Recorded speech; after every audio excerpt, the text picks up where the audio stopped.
Hello and welcome to RMU Live. Today is February 14th, 2025. We would like to wish everybody a happy Valentine's Day. We are your hosts. I am Brett Magulik. And I am Mitosai Vaska. A Russian drone hit the Chernobyl nuclear power plant overnight, striking the concrete shelter covering the destroyed reactor 4. Ukrainian President Vladimir Zelensky confirmed. The attack sparked fire, later extinguished, but radiation levels remain normal. The IAEA reported a loud explosion at 2 a.m. local time. The Kremlin denied responsibility, calling it, quote, provocation by Ukraine. Russia has faced repeated accusations of risking nuclear incidents, including during intense fighting near Zaporizhzhia in 2022.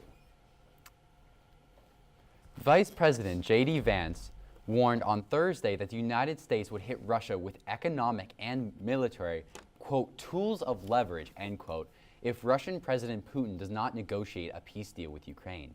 This is in complete opposition to President Trump's and Defense Secretary Hegseth's statements, who declared that they are beginning to prioritize border security against China instead of Ukraine. French President Macron described Trump's policy and his return to the White House as a, quote, electroshock, end quote, for Europe during his interview of Financial Times. President Donald Trump has intensified his push for reciprocal tariffs, sending a memo to investigate plans that could impose tariffs equivalent to those placed on American goods by foreign nations. This move, part of Trump's border strategy to address perceived unfair trade practices and reduce the U.S. trade deficit, could spark a global trade war and spike inflation. Commerce Secretary nominee Howard Lutnick expects the investigation to conclude by April 1st, with Trump to set up and decide on tariffs as early as April 2nd. The memo highlights India's high tariffs, particularly on American motorcycles, which Trump hopes to counterbalance by encouraging production in the U.S., potentially creating new jobs. As the president prepares to meet with the Indian Prime Minister Narendra Modi, the world watches closely for the implications of these bold economic measures. The Trump administration aims to dramatically decrease the federal workforce. A federal judge in Boston allowed a 77,000 resignation program to commence. These employees received an offer to leave their work and be paid up through the end of September. Small Business Administration employees on Tuesday were also sent similar letters. Probationary employees and any employees working under 2 years for the federal government are also at risk of potential termination. The full effect of this effort to reduce the federal workforce is unclear, but will soon hit the spotlight. Federal agencies are scrambling to manage funding freezes. Despite court orders releasing billions in federal assistance, FEMA has suspended over $80 million intended for New York City's migrant housing, while the EPA has paused more than 30 grant programs, including those for electric buses. USAID contractors report unpaid contracts worth hundreds of millions. The Trump administration, backed by Elon Musk's Department of Government Efficiency, argues the suspensions target waste, but lawsuits claim they violate Congress' spending authority. The chaos continues as courts intervene, but the government still pushes ahead with cuts. On Thursday, Robert F. Kennedy Jr. was voted in as the Health and Human Services Secretary, despite numerous questions on his credibility. Senator Mitch McConnell, a childhood polio survivor, believed that Kennedy has a, quote, record of trafficking in dangerous conspiracy theories and eroding trust in public health institutions, end quote. One of these conspiracy theories included the theory that vaccines were linked to autism. Despite this unpopular belief, Kennedy was able to reassure Congress that he would ensure that all vaccine recommendations were based on medically sound research. This approval was another win for Trump, who has had nothing but success in his cabinet-level nominees that have come before the Senate. Ukrainian President Vladimir Zelensky hopes for a peace deal with the U.S. were dashed this week as he met with U.S. Secretary of Treasury Scott Bessent. Instead of President Trump, despite Trump's recent phone call with Putin and ongoing efforts to engage Moscow, Zelensky's peace plans were overshadowed by U.S. defense strategies, including the rejection of NATO membership for Ukraine and European-led peacekeeping forces. Meanwhile, Trump's praise for Putin and remarks on Russian-Ukrainian relations raised concerns about weakening Western unity. Zelensky, once central to the West's stance against Russia, now faces shifting political landscape. President Donald Trump and Russian Vladimir Putin held a 90-minute phone call together on Wednesday morning. They discussed various topics, including the Middle East and putting the Ukraine conflict to a swift end. Let's hear some more.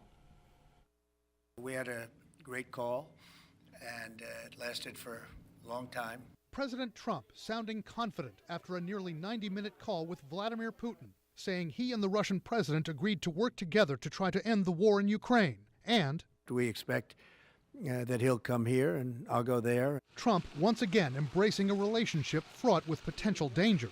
The phase in which Vladimir Putin was a pariah from the American perspective, that seems to be over. Trump's predecessor, Joe Biden, had not even spoken to Putin in almost 3 years, and an American president hasn't set foot in Russia since Barack Obama went to a G20 summit in St. Petersburg in 2013. But Trump's approach to Putin has always been distinct. We have seen time and time again that he has tried to somehow stay on the good side of President Putin. That dates back to before Trump was first elected president, when he touted his ability to strike deals with the former KGB lieutenant colonel. I think I'd get along very well with Vladimir Putin. Part of that mindset, analysts say, stems from Trump's affinity for strongmen. Trump has seemingly never met a dictator he doesn't like, and not just like, but he seeks to emulate, which is the scariest thing of all. But many analysts believe Putin has played Donald Trump from the start with flattery and favors, deftly using his training as a spy master. He does at least reportedly employ some of the tactics he learned when he was in the KGB in terms of assessing, trying to find weaknesses in those who he's talking to and trying to exploit them. Helsinki, July 2018. At a high-stakes summit, Putin gifts Trump a custom soccer ball in front of the media. Mr. President, I'll give this ball to you, and now the ball is in your court. Thank you very much.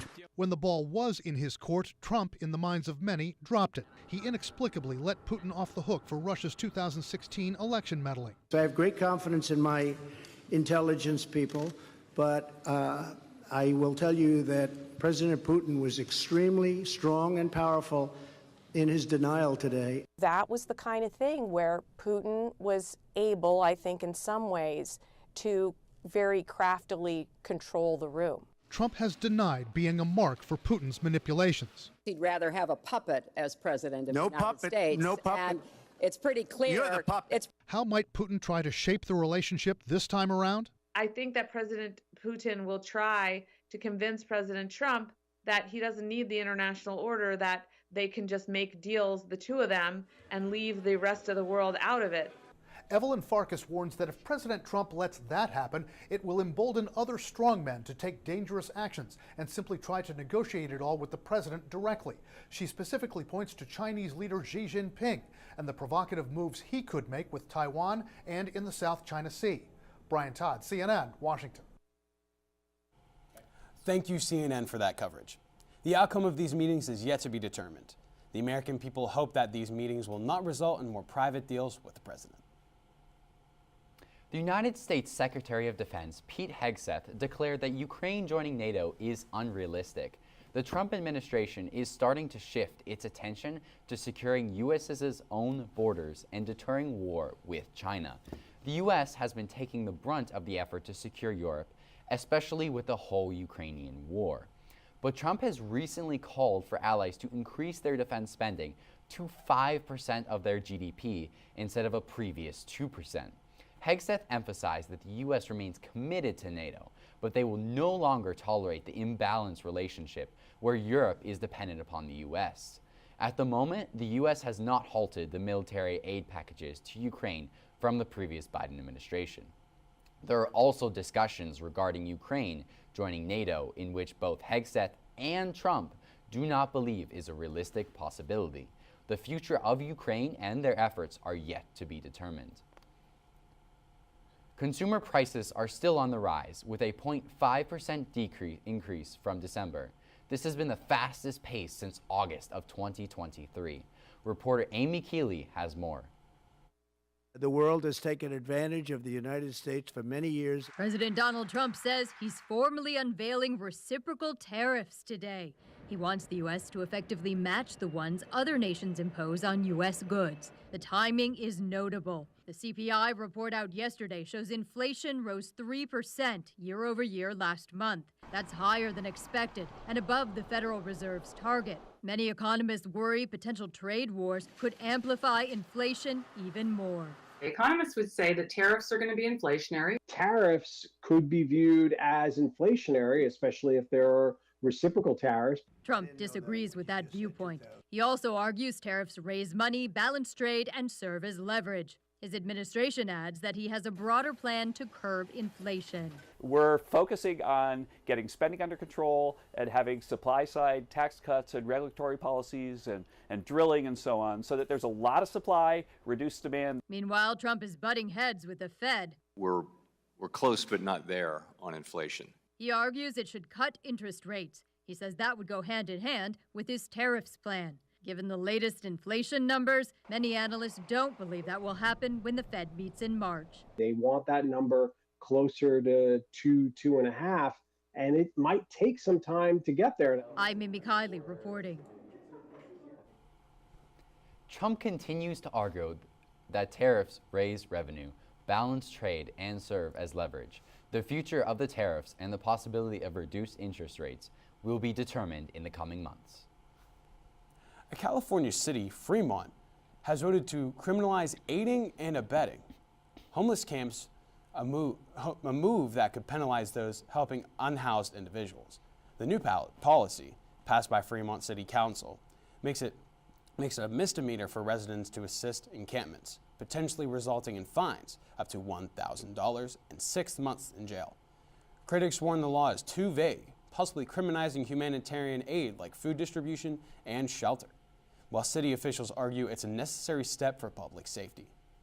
Advocates say it could worsen homelessness, as California faces a growing crisis with more than 187,000 unhoused residents.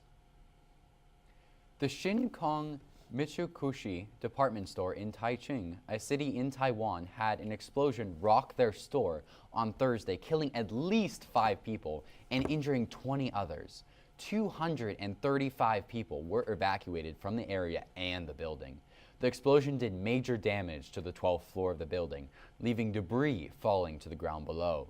The cause of the explosion is not known at this time. President Donald Trump is continuing to make moves overseas, teasing at the end of the ceasefire agreement established by former President Biden. Reporter Cheryl Hubbard has more on this story. The ceasefire deal, secured during the final days of President Joe Biden's administration, has always been considered fragile, but it has been effective, securing the return of Palestinian prisoners in exchange for Israeli hostages. That's why families of hostages are urging Israel's government to stick to the agreement. We hope and we believed that they will do the right thing.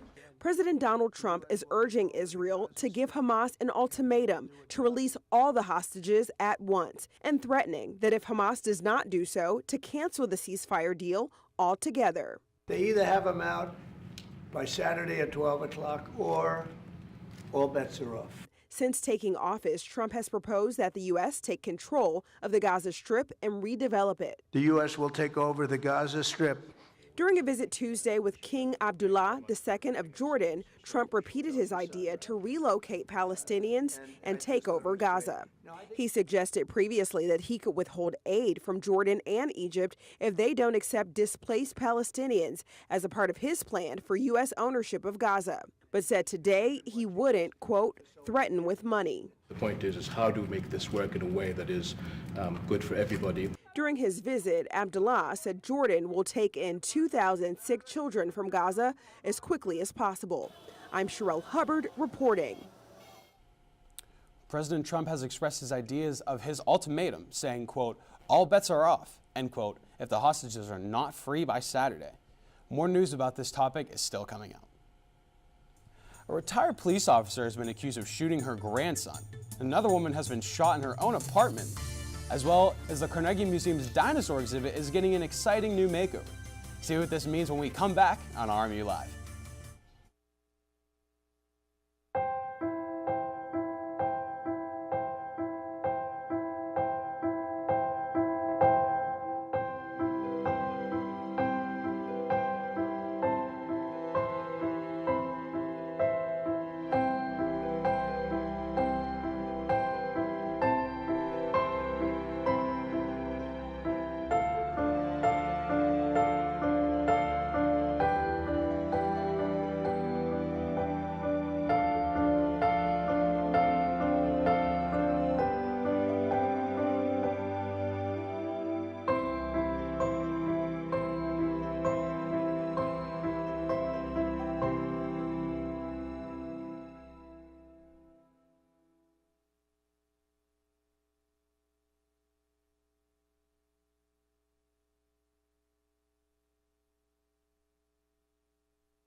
When you adopt a shelter pet, you discover their unique mix of all kinds of traits. Where'd Wiley go? Where's Wiley? Ah, there she is. Paw? Do you remember being an ancient wolf? Do you ever feel the call of the wild? You're a renegade cop, and I'm a con woman with nothing to prove. But together, we could really solve this murder. They're a little bit of a lot of things, but all of them are pure love.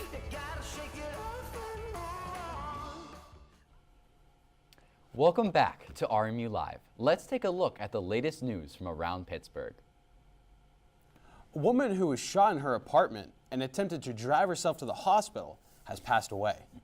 26-year-old Taylor Hall was shot inside her Pittsburgh apartment around 8:30 yesterday morning. Proceeded to get out of the house and attempted to drive herself to the hospital. First responders saw her car had crashed into the Chartiers Avenue intersection near Sutherland, and the victim was taken to the hospital and is in critical condition and later died. Retired Pittsburgh police officer Virginia Beck, at age 63, is charged with shooting her grandson in the thigh. Beck and her grandson had gotten into an argument after the 16-year-old had been brought back by the police after running away and punching a hole in the bedroom wall. The grandson had picked up his PlayStation with the intent of smashing it when Beck pulled out a gun out of her waistband and shot him. Beck proceeded to call 911 twice and drove her grandson to the Children's Hospital ER. The Allegheny County Jail judge put her on jail with no bail, explaining how she is a threat to her grandson and the rest of the community. A local man appeared in front of a court on Wednesday for being accused of rape and sexual assault of an elderly woman. 40-year-old Ronnie Huff faced a judge for his preliminary hearing on a list of charges, including aggravated assault, rape, and burglary. The alleged victim, a 93-year-old woman from Troy Hill, was followed back to her home by Huff, including a bus ride back to her house after a play she saw downtown. Police say he forced his way into her home, beat and raped her. All the charges were upheld, and Huff is currently in jail without bond. Almost 2 weeks ago, a 16-year-old Shaler area high school student brought a semi-automatic weapon onto the school bus on the way to school. A video was taken online of him loading the clip, cocking it back, and then pointing the weapon, showing it on the school bus. This has sent shockwaves through the community, and parents are pushing for increased security in the school, including metal detectors. Superintendent O. Black has been visiting other school districts in the region with metal detectors, looking into the possible installation of them at the high school. Meanwhile, the teen with the gun has been charged and is scheduled for a hearing next week, as the gun does not belong to the parents. The parents are not facing any charges at this time. Property owners in Allegheny County are receiving their tax bills, but there's a discrepancy on the payment deadlines. The dates listed on the paper bulletins don't match those on the Country Treasurer's website. The bulletin list deadlines are March 31st, April 30th, and a date in May, while the website shows April 30th, May 31st, and June 1st. The difference comes after the County Council extended deadlines due to the delays in sending out bills. Over 300,000 copies of the bulletin were printed, and they cost about $28,000. But the Treasurer's office says there are no plans to send correction notices. Tax bills are being sent in batches and should be completed by Friday. Property owners are advised to check the Treasurer's website for the most up-to-date deadlines. Daniel and Carol Kamen recently donated $25 million to the Carnegie Museum of Natural History. They had previously donated $65 million the previous year, the largest donation that the museum has received since its creation. This money will be used to renovate the museum's Dinosaurs in Their Time exhibition between now and 2028. The renovation will include immersive and interactive elements that focus on storytelling and accessibility. And it will be renamed the Daniel G. and Carol L. Kamen Hall of Dinosaurs in honor of the donors. Any additional funds will be used to establish an endowment to support the museum's scientific mission. Like what you're watching, check out the other RMU TV shows happening next week. RMU Focus leads the way on Monday, followed by Sports Talk in the Berg on Wednesday, and CSC on Thursday night. Can't wait to see you there. I don't know about you, Mentos, but I'm tired of this cold. But you know what isn't cold? Bobby Mo hoops are still on fire. When we come back from break, we take a look at the weather forecast as well as catch up on our sports. So stay tuned.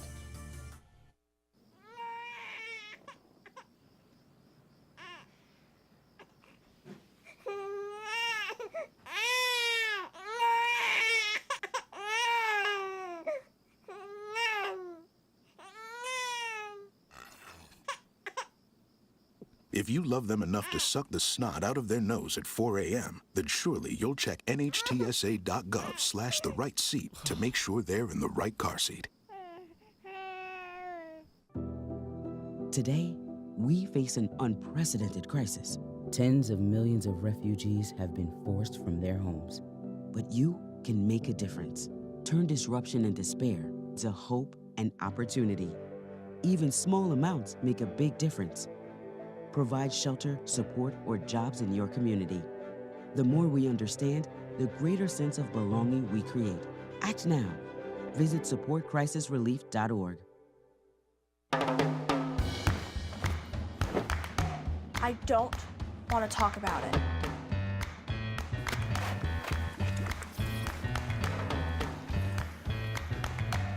I don't want to talk about it.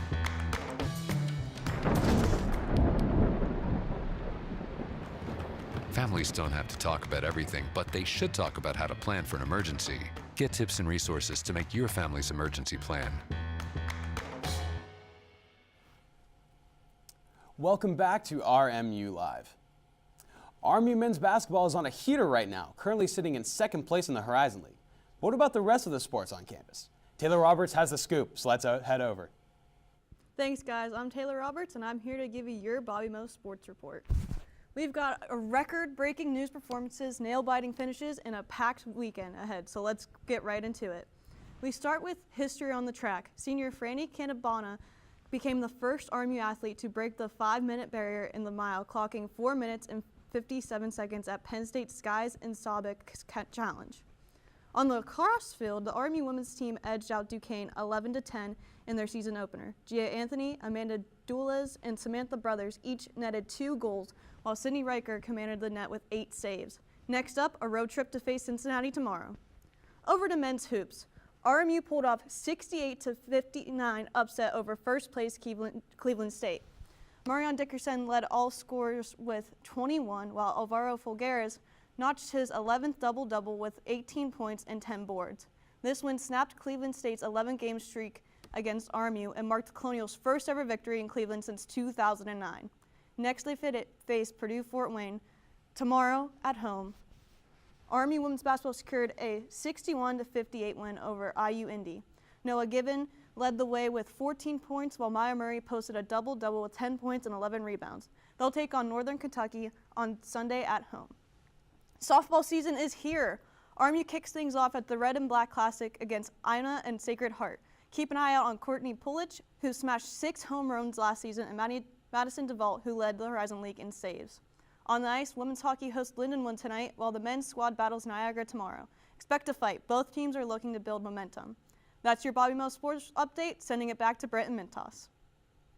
Thanks, Taylor. With winter sports coming to an end and spring sports on the rise, there's always something to watch here on campus. Now let's take it to Riley for the weather. Thanks, guys. Happy Valentine's Day. Let's take a look at today's weather and the week looking ahead. Today's forecast is a high of 34 with a low of 28, humidity at 44%, and then chance of precipitation at 1%. Looking at our hourly, we are going into 3 p.m., partly cloudy, 32, 6 p.m., 30 degrees, and then cloudy, nighttime, 9 p.m., 29 degrees. Looking at tomorrow's forecast, we're having a high of 43, low of 40, humidity at around 80%, chance of precipitation at around 95%, so it's going to be very slippy outside. And then going into the 5-day forecast, Sunday looks like we're going to have some snow with a high of 48 and a low of 22. Monday, we're going to have some more snow, high of 25, low of 10. Tuesday, we're looking at high of 21, low of 10. And then Wednesday, partly cloudy, high of 24, low of 12. Thursday, high of 23, low of 13. That's all for weather. Sending it back to the desk, I'm Riley Satcho. Thank you, Riley. I feel the ice is slowly melting. It seems like years since it's been clear. Here comes the sun, and I say, it's all right. Well, if you want to stay up to date on all things RMU, all around the city and all around the nation, try out RMU Century Media. Check out the latest articles, news updates, and many more. Search RMUCenturyMedia.com and browse away. Coming up next, we have the news involving the Holiday of Love and more. Stay tuned here on RMU Live. Do you want to meet a family with a transgender kid? Here we are. Max loves to do backflips. Max loves to play his ukulele. Max loves to just be a kid and just be himself. When I found out I was pregnant, all I really wanted was a happy, healthy, whole child. And that's what I got. I think it's really important for people to know that trans kids don't have a political agenda. They are just kids. Like any parent, we love our kids unconditionally, and we will never stop fighting for them. Stand with us. Protect our families. Wait! Not in the toilet! No, don't do that. No. Don't hit your brother! Oh! Not again. What did I tell you about playing in the mud? Raffy, not so close to the pool. Wait! Frankie, happy. What are you doing? We told you never to touch the gun! I'm sorry, I didn't think it was that big of a deal. You could have hurt yourself! Safely store your guns. Unload, lock, and away from ammo.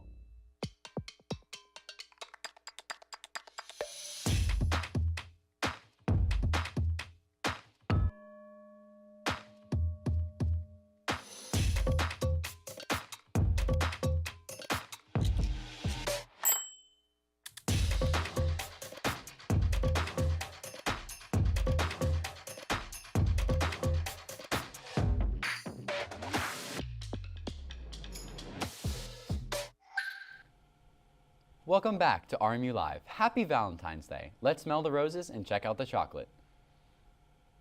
Doctors' orders are in, and for this Valentine's Day, taking care of yourself is their prescription. Reporter Cheryl Hubbard has more.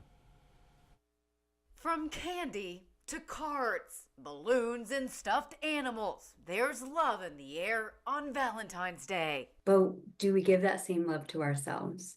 And a lot of times the answer is no. Jody Baumstein with Children's Healthcare of Atlanta's Strong for Life program says it can be harder to give the gift of self-love. Start by prioritizing self-care, whether that's taking a long shower, a few minutes to yourself, going on a walk, or hanging out with friends. What we're saying is that we matter, and that staying in balance, kind of staying attuned to what we feel and what we need is really important, not just now, but for the long term as well. Baumstein says to also set healthy boundaries. It's okay to walk away from things that feel overwhelming.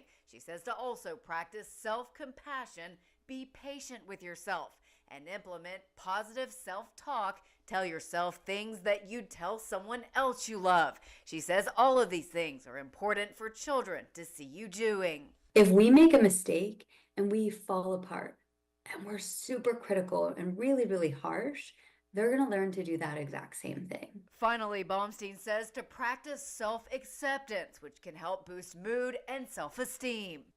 Yes, I can continue to grow and evolve, and there are things I can do to better myself, but I'm enough today. I love myself as I am today. I don't need to be different. For Health Minute, I'm Mandy Gaither. Thank you for tuning into this week's episode of RMU Live. We wish everyone a happy Valentine's Day, and we will see you next week.